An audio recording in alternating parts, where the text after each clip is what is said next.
Hello दोस्तों, कैसे हो? आपका स्वागत है त्रिपान स्टडी सेंटर में। आज जो हम करने जा रहे हैं क्लास 12 एनआईएस बोर्ड का जो है हिस्ट्री का चैप्टर नंबर 5th। इस चैप्टर में आज हम करेंगे from a janapada to the empire. There is a most important कि जनपद से हम साम्राज्य की ओर कैसे जाएंगे। तो इस विषय में हम विस्तार पूर्वक चर्चा करेंगे।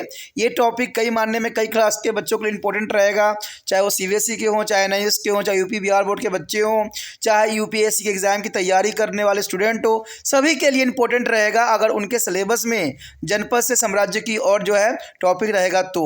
ठीक है, लेकिन आपको पता ही है कि चैप्टर स्टार्ट करने से पहले एक बात जो मैं हमेशा कहता हूँ, जिसको आपको सोचना भी चाहिए, विचार भी करना चाहिए और अमल भी करना चाहिए, वो ये है कि जब भी वीडियो देखिए पूरा देखिए, क्योंकि अधूरा जानकारी सदैव खतरनाक होता है। साथ में एक इंपॉर्टेंट बात ये भी रहता है, अगर आप पहली बार वीडियो देख रहे हो तो लाइक शेयर सब्सक्राइब करना मत भूलना, क्योंकि दोस्तों लाइक कीजिएगा तो बनाने वाले का मनोबल बढ़ता है, सब्सक्राइब कीजिएगा तो इससे ये होता है कि जब भी मैं कोई वीडियो डालूंगा उसका नोटिफिकेशन आपको समय रहते मिल जाएगा। और देखिए, शेयर का मतलब ये होता है कि आपके थ्रू न जाने किन बच्चों को हेल्प मिल जाए, ये आप भी नहीं जानोगे, इसलिए जो है आप शेयर जरूर करो। ठीक है, व्हाट्सएप स्टेटस पे भी लगाओ। दोस्तों एनआईएस सेंटर जो है कई मानने में बहुत से बच्चों के लिए हेल्पफुल है, चाहे वो 8th क्लास हो, 9th 10th 11th 12th हो, चाहे वो एनआईएस बोर्ड के बच्चे हों, ठीक है, चाहे बीए एमए के बच्चे हो, सभी क्लासों के लिए कुछ ना कुछ जो है त्रिपान सेंटर में उपलब्ध है। तो इसलिए आपके लिए ज़रूरी है कि आप सब्सक्राइब करके इसको चैनल को जो है सेव कर लो, नहीं तो बाद में अगर रिसर्च करोगे तो शायद आपको ये चैनल प्राप्त ना हो। तो इसलिए सोचना नहीं, विचार नहीं करना है, सब्सक्राइब करके जो है अपने पास सेव करना है। दोस्तों ये तो बात था आपके लिए, लेकिन अब देखते हैं हमारा आज टॉपिक क्या है। Is the most important topic arrive here are doctrines of the Jainism and Buddhism. They are part of from Janpad to the empire. There is a most important chapter. The important point here, Jainism. What is Jainism and what is the feature here? So Jainism is a Bardhaman Mahabir. The Bardhaman Mahabir is regarded as the founder of Jainism. There is the most important point here. Note down. The Bardhaman Mahabir is regarded to the founder of Jainism, and he was born in 599 BC. That is also important. Near the Vaishali in Bihar. He was the 24th and the last Tirthakara of the Jainism. Jainism believes that is the main goal of a human life in the purification of soul and attainment of there is a nirvana, and which mean to the freedom from a birth and death. This can be achieved not a thought, rituals and sacrifice, but by the presence of the Trithana and Panch Mahavarata is a three. Natna is the three jewels, right to a faith, right to the knowledge, and right conduct. There is a three. Ratna is the most important for Jainism. There is a mean of a jewel. Three jewels are the right of faith, right to knowledge, and right to conduct, which can be lead to the liberations and right conduct mean observations of a 5 grace balls. The ahimsa, do not commit violence. The next era, a satya bachan, do not speak lies. A satya, do not steal, and brahmacharya, do not indulge in a sex act, and a parighra is not acquired to properties, and the householders bear respect to the observe meddler from to the practice of this rituals called is anvaratra is a small walls is a comparison to their monk. So one of can be noticed that will there are Brahmanisms and was there is a ritual to the Oriental religious life new faith from the conduct oriented. There is the most important. The most significant feature of Jainism was a concept of here Anekanvarda and Swayanvarda. That is the most important here, Anekanvarda and Swayanvarda, and it means that is a truth can be a view from to the Anuvrata, Anuka and the various angle. Another important feature of Jainism was is the emphasis was extremely from to the penances and authorities. There is an act of non-violence. And where there is emphasis on the district or display line was one of their reason why it could not be attract the masses in the large number. Mahabira used the Prakritic language to the spread is a message. There is a most important here. Mahavira used a Prakritic language to spread his message. However, just like other religions, Vaishnavism also could not remain ununited from every long and later divided into two sects. The first called to the here Digambara. This is a whose his mind is a naked, and second here Sutambara. There is a who wear a white cloth. There is a most important divided by the two here. There are Digambara and Sutambara. There is a Digambara here is a who is remind the naked, and Sutambara is a who wear a white cloth. There is the most important for Vaishnavism. यहाँ पर जो हमारे समक्ष आया है जैन धर्म और बौद्ध धर्म के सिद्धांत, देखिए ये काफ़ी इंपॉर्टेंट है, क्योंकि इंपॉर्टेंट हमारा चैप्टर जो है जनपद से साम्राज्य की ओर, इसके अंतर्गत हमारे दो यहाँ पर आए हैं जैन धर्म और बौद्ध धर्म के सिद्धांत, जो कि काफ़ी मानने में इंपॉर्टेंट है। आपको पता है जैन धर्म से आपका काफ़ी जो है परिचित ही हो गया, बौद्ध धर्म से तो परिचित हो ही, तो इसमें कोई बड़ी बात नहीं, लेकिन फिर भी आपको जो है कुछ बातों की नॉलेज होना चाहिए जो हमारे कंसेप्ट में है। अगर इस कंसेप्ट को अगर अच्छे से याद कर लेते हो ना, तो मुझे नहीं लगता कि आप किसी भी पेपर के लिए जो है लिखने लायक नहीं रहोगे। हर पेपर के लिए आपको जो है लिखने के लायक रहोगे अगर वो जैन धर्म के रिगार्डिंग क्वेश्चन आ जाता है या बौद्ध धर्म के रिगार्डिंग क्वेश्चन होता है तो सबसे पहले हमारे समक्ष आता है जैन धर्म। देखिए जैन धर्म जो है बहुत काफ़ी इंपॉर्टेंट है। कहते हैं वर्धमान महावीर को जैन धर्म का स्थापक माना जाता है, यानी वर्धमान महावीर जो थे जैन धर्म के स्थापक थे। उनका जन्म जो था 599 यानी 599 ईसा पूर्व बिहार में वैशाली के निकट हुआ था। ठीक है, यानी 599 ईसा पूर्व बिहार में वैशाली के निकट हुआ था, जो कि आपको याद रखना चाहिए। वो जैन धर्म के 24वें और अंतिम तीर्थक थे। ये भी बात इंपॉर्टेंट है कि जो ये वर्धमान महावीर थे, ठीक है, ये 24वें, ठीक है, और अंतिम तीर्थक थे। इससे पहले 23 तीर्थक और हो चुके थे। जैन धर्म की आस्था थी कि मानव जीवन का मुख्य उद्देश्य है आत्मा की शुद्धि और निर्वाह प्राप्त करना, यानी मरण जीवन की जो आवागमन से मुक्ति पाना। हर एक इंसानों को जो है मोक्ष प्राप्त करने की इच्छा होती है, यानी जन्म और मरण की जो है कांडों से मुक्त होना चाहता है हर कोई इंसान। उनका कहना था कि इससे धार्मिक अनुष्ठानों और पशु बलि से जो है प्राप्त नहीं किया जा सकता, यानी आप कोई अनुष्ठान करके या पशु बलि को दे के जो है मुक्ति प्राप्त आप नहीं कर सकते हो, बल्कि इसकी प्राप्ति त्रिरत्न और महाव्रत से होगी। और 5 महाव्रत और त्रिरत्न बहुत ही महत्वपूर्ण इनके समाज में माना जाता है। त्रिरत्न अथवा 3 स्वर्ग सिद्धांत, देखिए 3 स्वर्ग सिद्धांत क्या थे, बहुत ही इंपॉर्टेंट है, जिसको हर एक इंसान को जो है अनुसरण करना चाहिए। जैसे उचित विश्वास रखना किसी पे, उचित ज्ञान रखना, उचित व्यवहार, जिन पर चलकर मोक्ष की प्राप्त किया जा सकता है। देखिए कहते हैं कभी भी किसी चीज़ को किसी को बताओ तो हमेशा जो है दूसरे व्यक्तियों पर विश्वास करना जरूरी है, उचित ज्ञान भी होना जरूरी है और उचित व्यवहार भी जरूरी है। और ये इनका त्रिरत्न सिद्धांत था। मैं आपको पढ़ाता हूँ तो इसका मतलब मुझे भी इसका नॉलेज होगा, तभी मैं आपको बता रहा हूँ ना। तो ये बात यहाँ पर भी आती है कि उचित व्यवहार, जिन पर चलकर अगर मोक्ष प्राप्त करना है, उचित ज्ञान भी होना जरूरी है।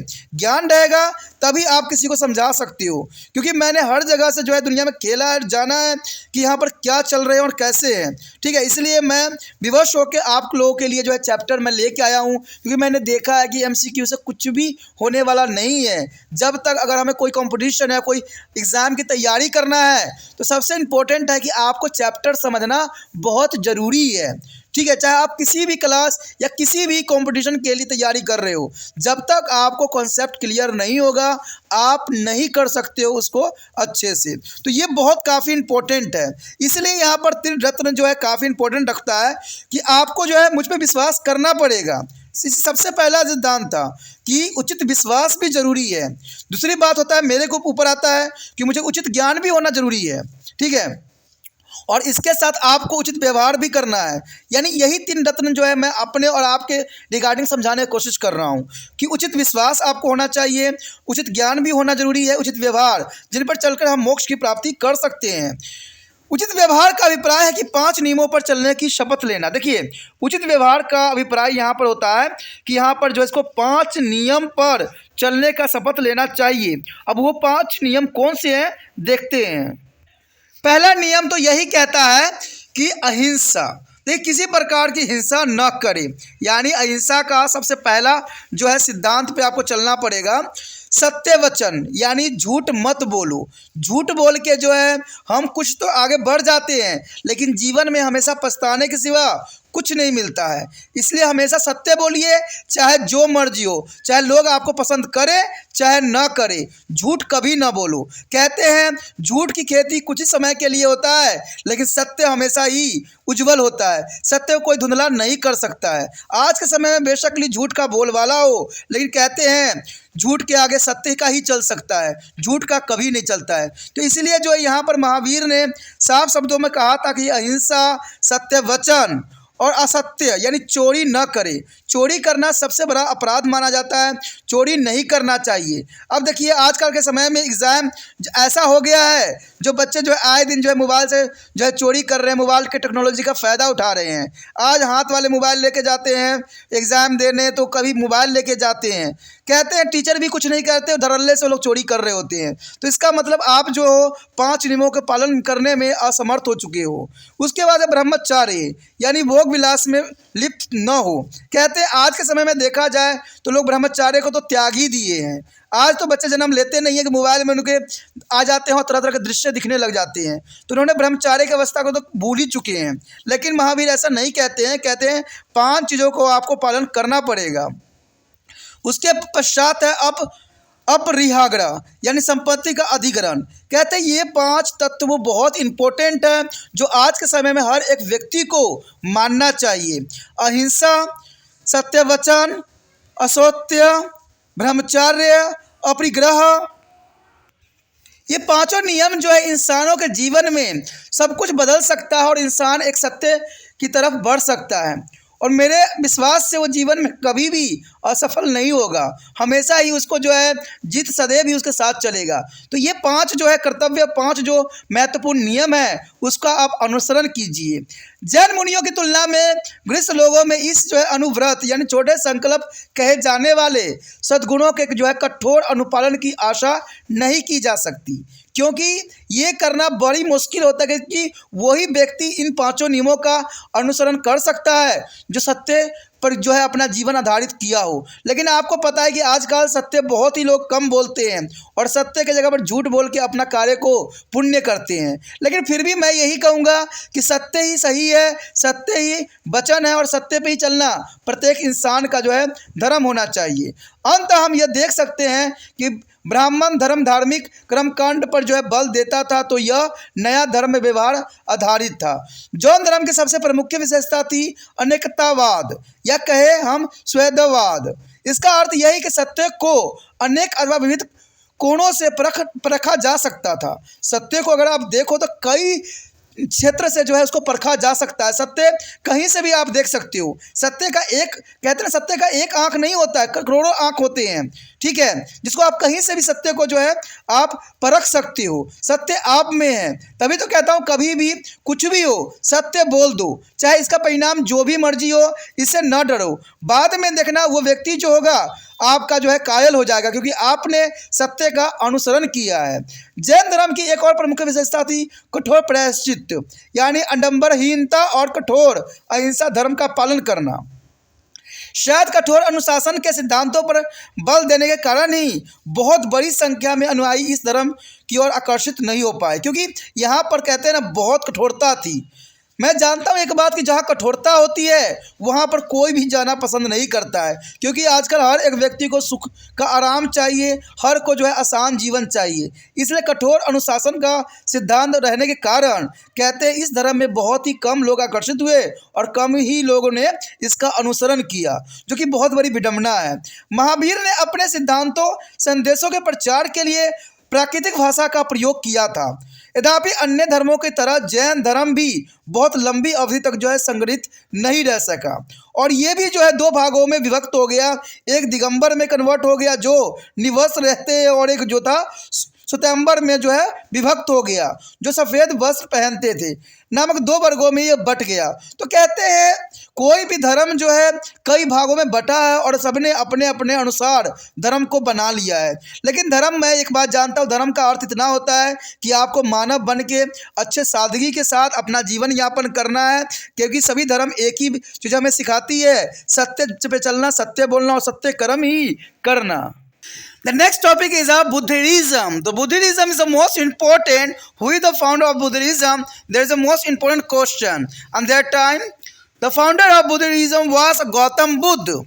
Who is the founder? Gautam Buddha. And who was born is a 566 BC at the Luvania located in the foothills of Nepal. One night the left is a places in the search of truth and ultimately stand there to knowledge of the Buddha Gaya. He then began to call Buddha are the invented ones. He is delivered his first ceremony is a Sharnartha near the Varanasi.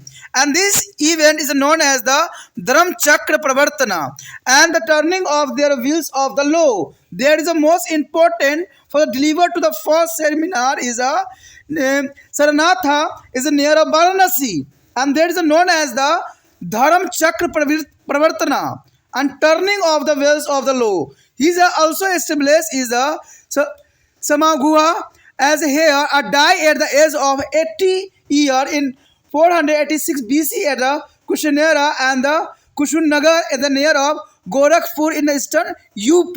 There is a most important die for the Gorakhpur in the state of UP. Buddha asked his follower is to avoid the two extremes of indulgence of worldly is a pleasure and there a practice of strictly abundance of asceticism. And this is a philosophy of is a madhya marg is a marga, and the middle path is reflected in all the issue is related to the Buddhism. The main teaching of Buddha are the encapsulated in the basic concept of four noble truths are Arya Satya, the eightfold path of the Satyagika Marg. Satyagika Marg and the first noble truth of Buddha said that the suffering for the dukkha. There is the most important here, first noble truth. The Buddha said the suffering of dukkha is the sim of the world and is like on the ocean of mysteries. Second noble truth is a dukkha samadhya. There is a every suffering has a case. Third noble truth is a dukkha is a nirodhya, and the suffering could be established. And fourth dukkha nirogya is a Gyamini and Pratipada. If there is a path of leading to extensions are dukkha. He said that everything is the world like a birth, all age and death lead to the suffering. If one wants to get rid of the suffering, one has to conquer their desire. The removal of desire can be achieved through eightfold path. And these are the right faith, right resolve, right speech, right action, right living, and right effort, right thought, and right self-concentration. There is a eight here path is most important. The right to faith, right to the resolve, right to speech, right to action, right to living, right to effort, right to thought, right to self-concentration. There is a eight path of given to the Buddha. Buddha used a Pali language spoke by the masses to the propagated his the teachings, and Buddha allowed to the lower Bansa as a woman to join to the Sangha. And the fourth Buddhist is a council is organized over different period play a significant role in the propagation of Buddhism. In the fourth council is during to the races of the Kanishika, Buddha is split into two major sects. It's called to the is a Hinayan and Mahayana. Hinayan and Mahayana is the two major sects here. And the Mahayana is adopted to Sanskriti as a language and started to the worshipping Buddha in form of the idols. And the Hinayana is a continuity to the flow the Pali and the treat to Buddha as a guides. There is a most important here. There are two important, the Hinayan and Mahayana. Buddhism became weak by the 7th century AD, but impact of Buddhism can be seen in all the sphere of life Indian history. Buddhist is a scholar, create many treatises, texts like Tripitaka, Milapana, and the Buddha Charitra, etc. And Buddhism become inspirations for their promotion of the arts and agricultures in their form of stupas and the rock and cut as a cave and painting. This can be noticed as Saninchi and Bharhut is Amravati, Ajanta, and etc. Buddhism inspired a Gandhara and Mathura school of arts. And Buddhism, by the opening its door to all the classes, is a challenge to the superiority and Brahmanism and give a better social position to the lower caste. उसके पश्चात हमारे समक्ष है बौद्ध धर्म। देखिए, बौद्ध धर्म का भी कहते हैं बहुत महत्ता है और इसका महत्ता आज भी उतना ही बरकरार है। आज बौद्ध धर्म को मानने वाले बहुत से हैं, लेकिन सबसे बड़ा प्रश्न ये उठता है कि बौद्ध धर्म के स्थापक कौन थे, आखिर बौद्ध धर्म की कैसे उत्पत्ति हुई और बौद्ध धर्म के क्या सिद्धांत थे और बौद्ध धर्म हमारे लिए क्यों जरूरी है और बौद्ध धर्म में किस बात की शिक्षा मिलती है।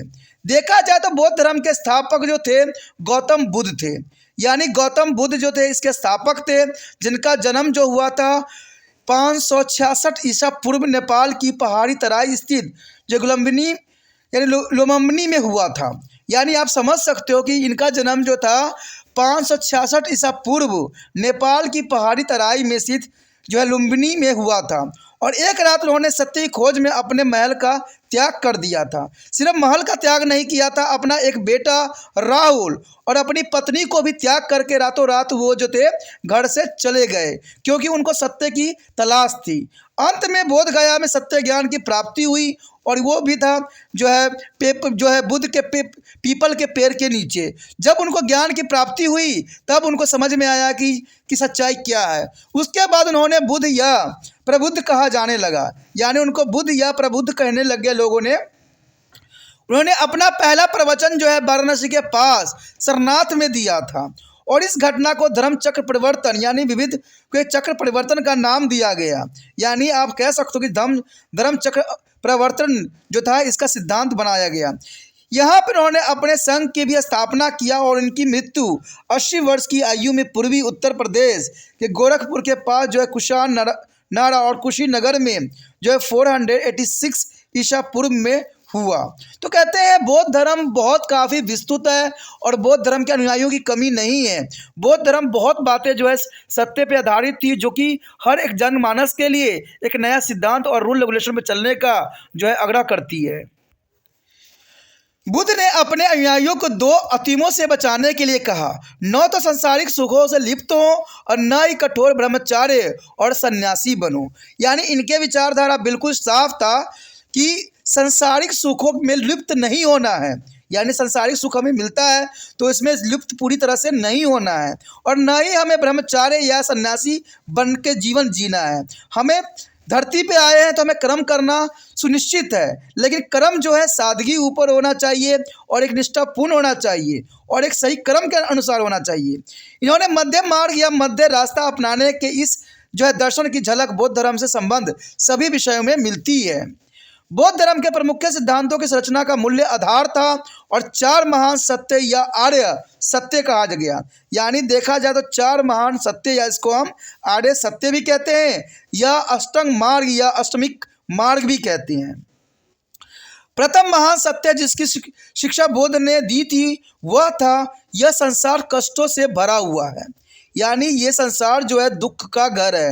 यानी आप संसार में आए हो तो आपको कहीं ना कहीं किसी न किसी रूप में दुख जरूर मिलेगा, चाहे आप अमीर हो चाहे आप गरीब हो। पीड़ाओं का महासागर है जिसमें हमें गुजरना है। दूसरा महान सत्य था कि दुख समुदाय अथवा प्रत्येक कष्ट का कोई ना कोई कारण जरूर होता है। देखिए, दुखों का कारण कोई ना कोई जरूर बनेगा, तभी तो हमें कष्ट मिलती है। तीसरा महान सत्य था दुख निरोध अथवा दुख का निवारण किया जा सकता है। अगर आप दुख का निवारण करने का रास्ता ढूंढ लेते हो तो उस दुख का निवारण किया जा सकता है। और चौथा था सत्य विरोधी गामिनी और प्रतिपदा यानी दुखों के निवारण का रास्ता ढूंढना। यदि व्यक्ति दुखों से छुटकारा पाना चाहता है तो उसे अपनी इच्छा पर विजय प्राप्त करनी होगी। देखिए, सारे जो हमारे कष्टों का कारण है हमारी इच्छा है। जितना हमारी इच्छा जो है जागेगी उतना ही आप कष्टों में फंसते चले जाओगे। मान लीजिए आपको कुछ खरीदने का इच्छा पैदा हुआ है, तो खरीदना तो आपको पता ही है कि इसके लिए पैसे चाहिए, फिर आपको मेहनत करना पड़ेगा, और मेहनत ना हुआ तो आप गलत काम करोगे। तो इच्छा सबसे पहली बात है, कंट्रोल करना चाहिए। आपने कहावत भी सुना है कि जितना चादर हो उतना ही पैर पसारना चाहिए। ठीक है, अगर आप अधिक पैर पसारोगे तो चादर से बाहर निकल जाओगे, जो कि गलत रास्तों पे चला जाएगा।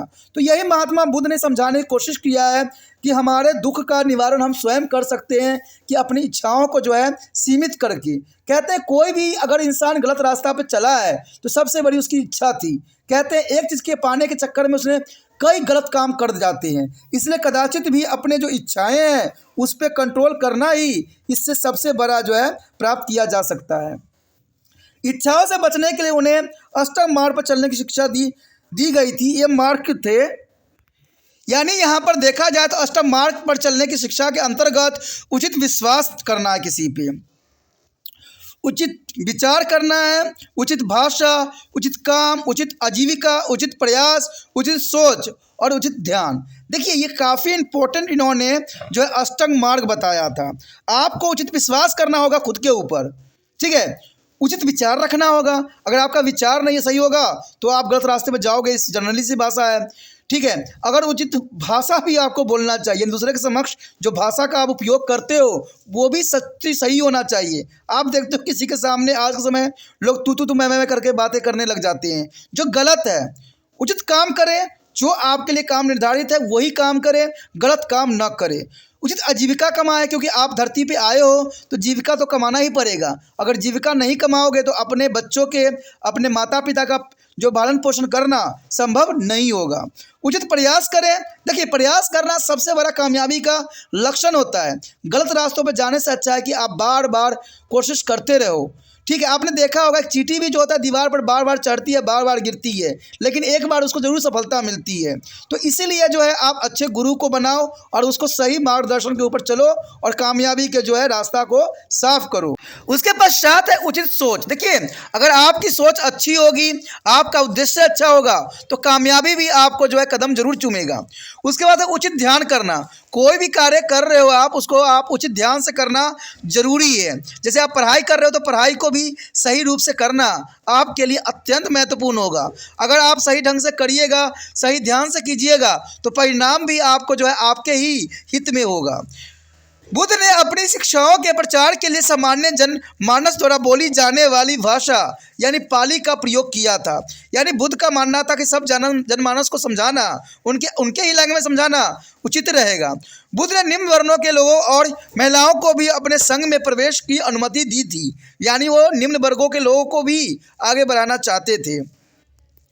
विविध कार्यविधियों में आयोजित किए गए 4 बौद्ध सम्मेलन में बौद्ध धर्म के प्रचार में बहुत बड़ी भूमिका निभाई थी। कनिष्क साम्राज्य के दौरान आयोजित चौथे सम्मेलन में बौद्ध धर्म के 2 बड़ी श्रृंखलाओं में बांट दिया गया, जिसमें जो है हीनयान महायान कहलाते थे। यानी इसका भी जो है विभाजन 2 वर्गों में हो गया था, हीनयान और महायान में। महायान जो है संस्कृति भाषा का अपनाया और बुद्ध की जो है मूर्ति पूजा करना शुरू कर दिया। यानी महायान जो है मूर्ति पूजा को अनिवार्य मानते थे, मूर्ति पूजा करना स्वाभाविक बात था उनके लिए। जबकि हीनयान अभी भी पाली भाषा में ही प्रचार करते थे और बुद्ध को अपना मार्गदर्शक ही बनाए थे। 7वीं शताब्दी ईसा में पश्चात बौद्ध धर्म कमजोर पड़ता गया। यानी धीरे धीरे बौद्ध धर्म भी जो है जैन धर्म की तरह कमजोर पड़ता गया। परंतु भारतीय इतिहास में जीवन में प्रत्येक क्षेत्र में बौद्ध धर्म के प्रभाव को देखा जा सकता है। बौद्ध विज्ञान विद्वानों ने जो है अनेक साहित्य ग्रंथों की रचना किया, जैसे त्रिपिटका, मेणपानौ, बुद्ध चरित्र इत्यादि। कहते हैं स्तंभों और चट्टानों को काट कर बनाई गई गुफाओं और चित्रकारी के रूप में बौद्ध धर्म कला और वास्तुशिल्प की प्रगति के लिए प्रेरणा बना। सांची भौतौड़ और जो है अगर कहते हैं अमरावती, अजंता इत्यादि जो है स्थानों पर इसे देखा भी जा सकता है। यानी सांची, भौतौड़, अमरावती और अजंता जो है क्षेत्र, वहाँ पर भी आपको मिल जाएगा कि बौद्ध धर्म के बहुत से चित्रों का जो है वहाँ पर अनुसरण किया गया था। गंधार और मथुरा की कलात्मक जो धाराएं स्कूल को भी बौद्ध धर्म से प्रेरित किया गया था और सभी वर्ग के लोगों के लिए अपने धर्म के दरवाजे खोलकर बौद्ध धर्म ने ब्राह्मणों की श्रेष्ठता को चुनौती दी और निचले वर्ग के लोगों को समाज में ऊंचा स्थान दिया। यानी बहुत से लोग जो थे हीनयान भावनाओं के कारण बौद्ध धर्म को अपना लिया और ये सबसे बड़ी ब्राह्मणों की चुनौती के रूप में देखा जा सकता है, जो कि बहुत इंपॉर्टेंट यहाँ पर बात आती है। और इसी के साथ दोस्तों हमारा ये टॉपिक जो था बुद्धिज्म और जैनिज्म खत्म हो जाता है। अगर आपको अच्छा लगा तो लाइक शेयर सब्सक्राइब करना मत भूलना।